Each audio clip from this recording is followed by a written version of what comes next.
देखो जावास्क्रिप्ट में हम 3 कीवर्ड्स की मदद से किसी वेरिएबल को डिक्लेयर कर सकते हैं। वो है वेर, लेट एंड कॉन्स्ट। अब इन तीनों में काफ़ी डिफरेंसेस होते हैं।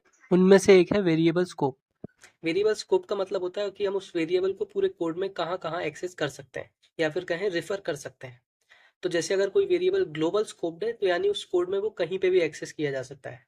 अगर वो लोकल स्कोप या फिर फंक्शन स्कोप्ड है तो सिर्फ उसे फंक्शन के अंदर ही एक्सेस किया जा सकता है। और अगर वो ब्लॉक स्कोप्ड है तो इसका मतलब वो उन करली ब्रेसेस के अंदर ही एक्सेस किया जा सकता है। जैसे अगर वो किसी इफ स्टेटमेंट के अंदर लिखा हुआ है या किसी फॉर लूप के अंदर लिखा हुआ है।